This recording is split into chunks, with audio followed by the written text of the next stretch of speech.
Et les amis, nous allons entrer dans la majesté, la grandeur qu'est Maggie. Voilà cette espèce de manga de rêve vraiment que je découvre de plus en plus. Et je suis allé lire les chapitres 321, enfin 322 et puis 323 de Maggie.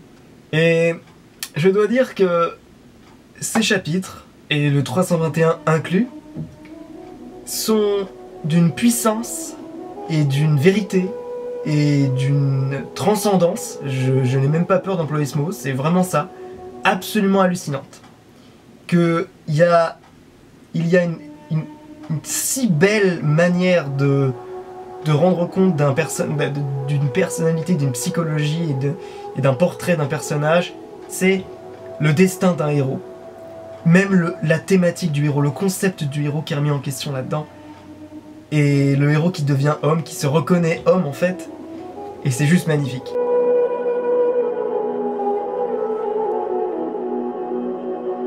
Je vous préviens les gars, hein. Moi quand je lis Maggie, je suis en mode philosophe total. Philosophique, ermite, moine, montagne, 100%. Voilà, il n'y a pas de concession.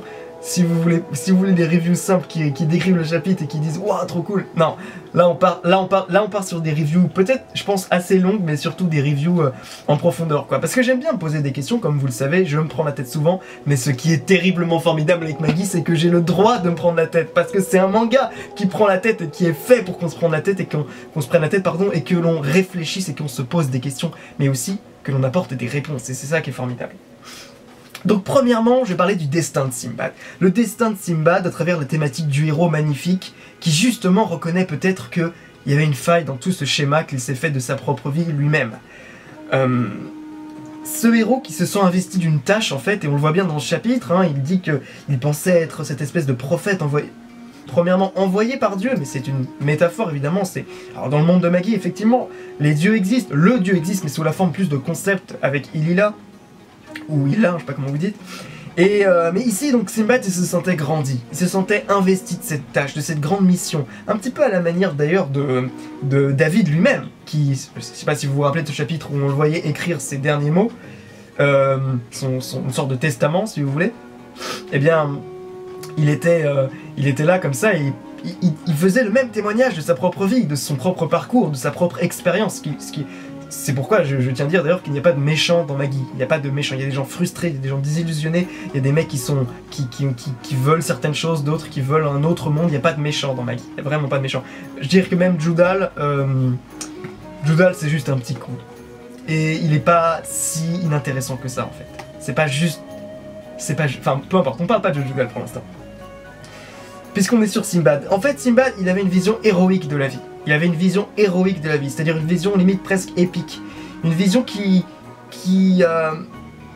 le faisait entrevoir tous les aspects de sa vie, de son expérience, de son propre parcours, selon le prisme d'une espèce de destin fabuleux, de destin, de rêve, qui finalement serait la raison de tout ce qui est arrivé. Et justement, il le dit à Aladdin, il y a pas très longtemps, il l'a dit à Aladdin dans son combat contre Arba, entre Aladdin et Arba, il disait « Mais même mes erreurs, tout ça était le destin. Parce que j'étais Sinbad, parce que c'est moi qui, le héros, a été poussé vers ce destin qui était de mener les hommes vers un monde meilleur. » Et là, on voit qu'il se sent vraiment comme étant ce guide, vous voyez. Mais c'est presque au-delà de ça, c'est la notion de guide, de prophète, à travers même la notion de poète. Parce que dans la notion de poète, alors tous les poètes n'ont pas cette conception, mais les poètes engagés, comme un peu Victor Hugo, tout ça, se sentaient un petit peu être les guides d'une certaine forme de... Enfin, les guides de leur société, du moins. La société dans laquelle ils évoluaient. Mais je vais vous essayer de vous faire comprendre ça. C'est-à-dire que c'est la personne qui voit une certaine vérité que les autres ne voient pas.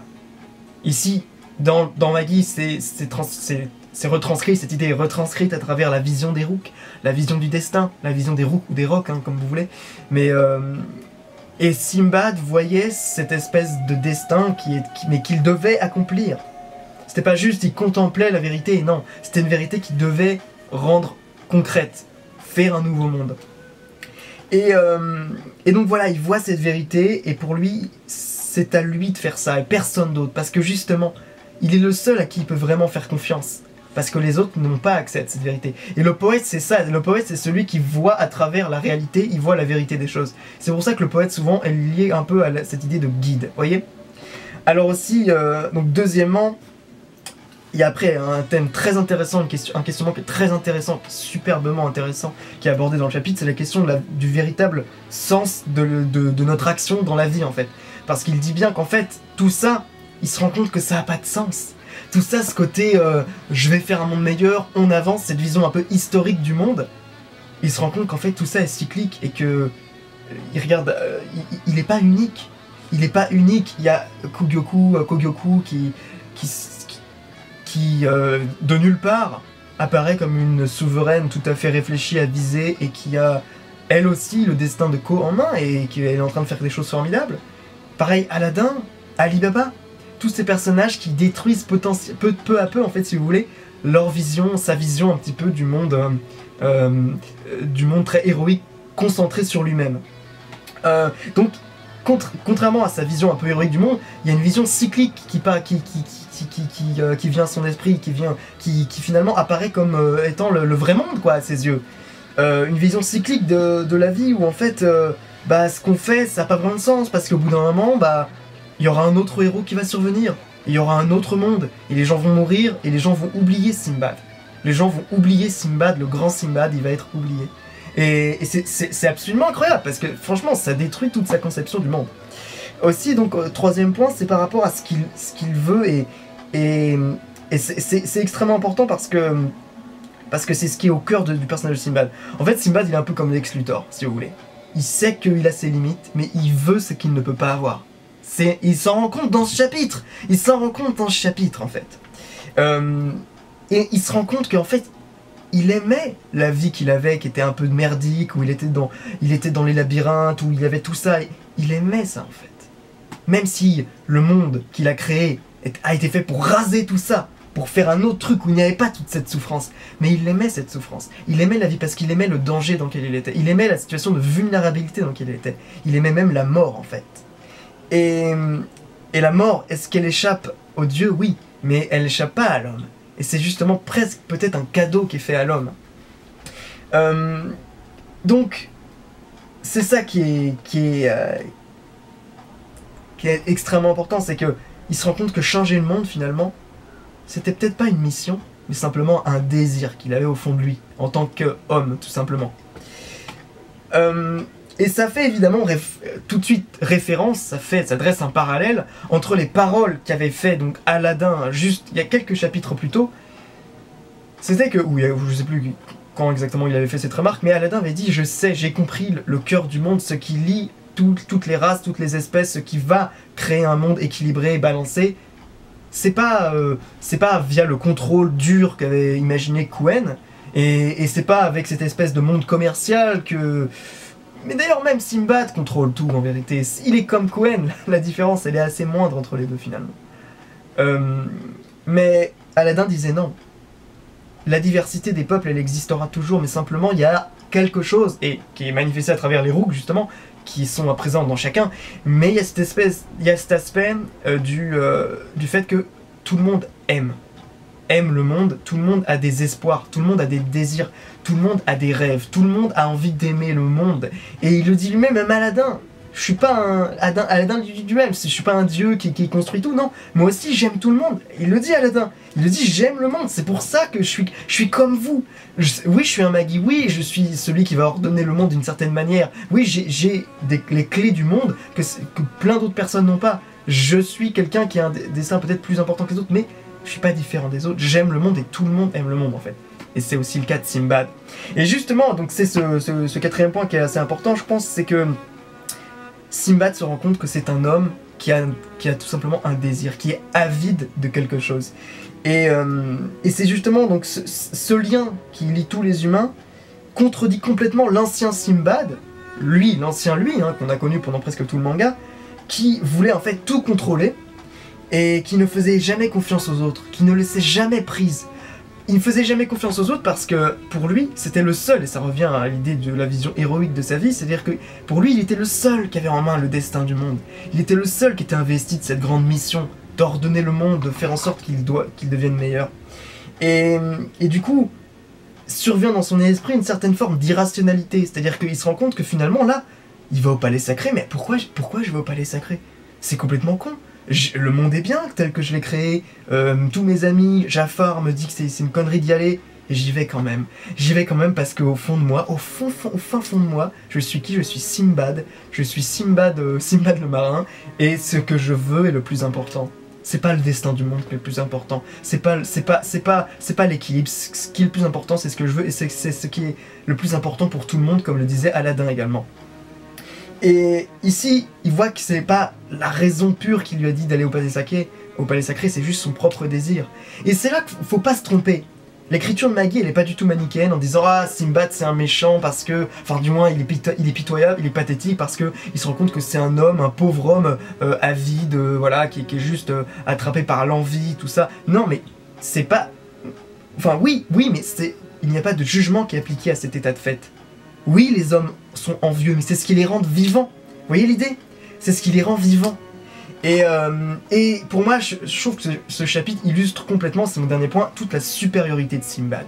La supériorité du fait que, finalement, c'est pas en tant que prophète, en tant que chef d'État, en tant que dieu, en tant que quoi que ce soit, en tant que héros qui deviendra pleinement lui-même, c'est en tant qu'homme. En tant qu'homme simple, tu vois, en tant que simple homme. Et on voit qu'il est complètement au-delà, finalement. Il admet son humanité, tout en atteignant des sphères de vérité qui dépassent n'importe qui dans le monde. Même Arba, il rigole quand Arba est en train de faire le truc là, le saut, il est là en mode...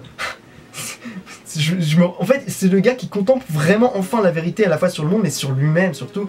Et il rigole, il est là en train de rigoler, il n'y a plus aucun danger. Parce que justement, Simbad, qui est pourtant en train finalement presque on pourrait dire d'aller à sa perte, eh bien, il rigole parce qu'il se comprend lui-même. Ça y est, il a fait le chemin et il se comprend qui il est vraiment lui-même.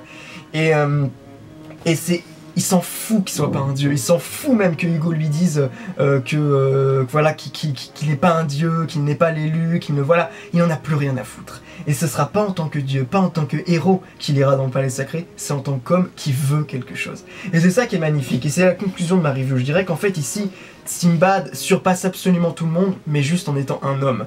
Un homme qui transcende absolument tout parce qu'il a tout vu en fait. Et justement aussi, c'est ça qui est cool, c'est qu'il se rend compte qu'en fait il a pas tout vu. Enfin, c'est un peu complexe, mais je vous explique. Il se rend compte qu'en fait, le monde qu'il est en train de créer et qu'il maîtrise complètement, et que finalement il devient un dieu limite, hein, presque, il devient un dieu dans le monde dans le monde des humains. Et il a plus rien à faire finalement. Et ce qui lui manque justement, c'est cette vibration, quoi, c'est cette vibration, ce danger. Et finalement il se rend compte que c'est ça qu'il veut, quoi. Et il transcende tout, il devient un dieu en étant un homme. Vous voyez l'idée, c'est ma conclusion là-dessus. Et il devient un dieu en fait par le chemin qu'il accomplit en tant qu'homme. Oui, c'est difficile, oui, il n'est pas admis dans le palais sacré, mais rien à foutre, il y va quand même, parce que justement, c'est ça qu'il comprend, c'est en tant qu'homme qu'il deviendra dieu. Et c'est juste magnifique, je trouve. C'est d'une poésie, c'est splendide. Et pour moi, voilà, ça illustre la grandeur d'un homme, la grandeur de Simbad, qui reconnaît finalement qu'il n'est que homme, mais que c'est justement comme ça qu'il deviendra le plus grand Simbad de tous les temps, quoi. Le vrai héros au fond, c'est ça. Le vrai héros, c'est pas le prophète, c'est l'homme. Et voilà, je trouve c'est magnifique, je trouve ce chapitre, et les chapitres, je vous assure que les chapitres d'après, c'est encore plus beau que ça, en fait. Mais voilà, alors voilà les amis, vous avez peut-être découvert encore une autre facette de manière de faire des reviews, parce que c'est vrai que là j'étais pas dans une review pure, j'étais plus dans une analyse et synthèse du chapitre en lui-même, de ce qu'il y avait dedans, et sur une proposition, d'une conclusion un peu philosophique sur ce qu'il nous présentait dans le chapitre, mais en même temps qu'est-ce que vous voulez, parce qu'avec Maggie c'est juste magnifique, le questionnement, mais attendez, je vais pas avoir peur de dire qu'il y a un questionnement métaphysique dans Maggie. Oui, il y a un putain de questionnement métaphysique. L'arc Almatoran est complètement incroyable, de ce point de vue-là en tout cas, et aussi politique, mais enfin bon, ici c'est plus un homme qui est concerné, donc plus un problème psychologique justement, et c'est ta place dans le monde, enfin voilà. Et Simbad, c'est mon personnage préféré avec Ali Baba, donc, et c'est... Voilà, je trouve que c'est un magnifique portrait, et je trouve qu'il était temps, parce que c'est vrai que Simbad était toujours un peu ce personnage ombré, et qui n'avait pas vraiment, qui avait toujours cette part d'ombre, et là il se redécouvre enfin, et je trouve ça magnifique.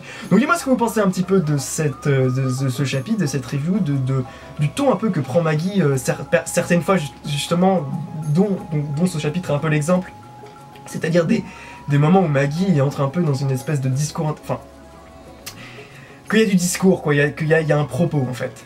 Et que c'est pas juste du récit. Et donc voilà, dites-moi ce que vous en pensez, dites-moi un petit peu voilà, vos avis. Est-ce que, par exemple, est-ce que vous êtes pas d'accord sur ma vision des choses? Je suis allé un peu loin, donc peut-être que d'une certaine manière, je me suis trompé sur certains aspects.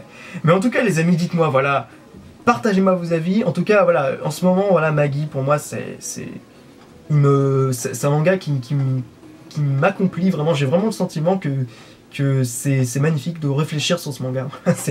Voilà, donc les amis, dites-moi ce que vous avez pensé de cette review. Dites-moi un petit peu tout ce qui vous passe par la tête concernant Sinbad. Et on se retrouve la semaine prochaine, ou je ne sais pas quand, parce qu'en fait les chapitres ils n'ont plus qu'à être traduits, donc les chapitres arriveront peut-être plus tôt. Mais voilà, donc dites-moi un petit peu vos avis, vos pensées, vos idées là-dessus. Et on se retrouve dans quelques jours pour les autres reviews, donc des chapitres 332 et 323. En attendant les amis, portez-vous bien, il ne me reste plus qu'à vous dire ciao.